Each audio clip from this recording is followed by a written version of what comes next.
The men and women of the U.S. Government Printing Office have been keeping America informed on the documents of our democracy since 1861.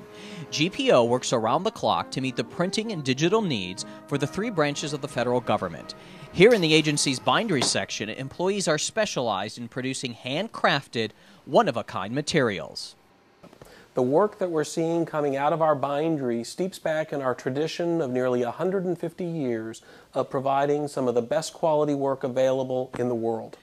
One job the bindery produces for the U.S. House of Representatives is Jefferson's Manual.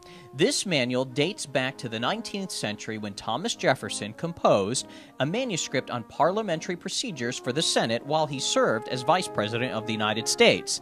The House of Representatives incorporated Jefferson's Manual to its existing rules in 1837. GPO's employees print and bind Jefferson's Manual every 2 years for the House.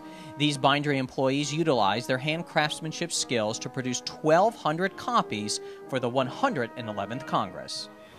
Oh, it's a privilege to work with the Jefferson Manual because we get to learn a lot about how it's put together, and then it makes you really appreciate a book. Jefferson's Manual goes through approximately 20 different steps from start to finish at GPO.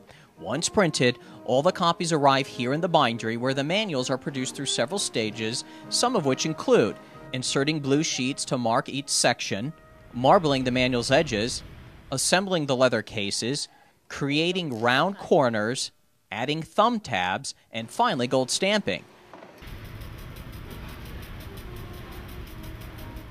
Marbling, for example, is one of the more fascinating art forms. GPO is one of the only places in the United States that still edge marbles books.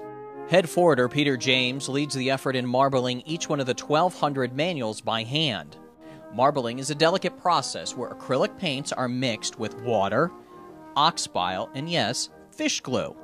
Then the paints are spread out on a solution made of water and a type of algae called carrageenan moss.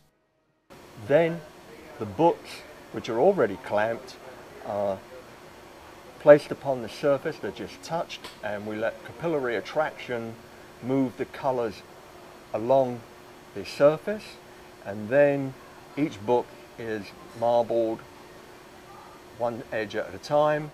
As the manuals are marbled, an assembly line of bookbinders are busy making the leather cases by hand.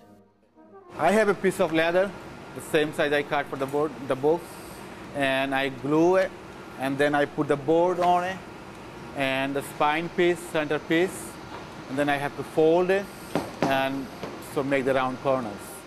Once the cases are complete, the marbled manuals are glued into those cases. Thumbers are then cut out at each blue sheet to indicate the section of the manual. The final step before delivery is gold stamping. This is where each House member's name is individually stamped on the cover.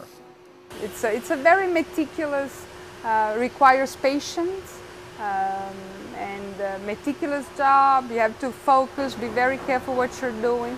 And once, like I said, there's one chance. Once you hit the cover, it's done.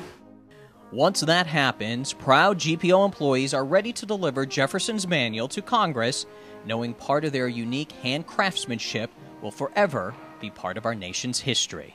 It really makes me feel good to know that I put my all in it to really make it look good.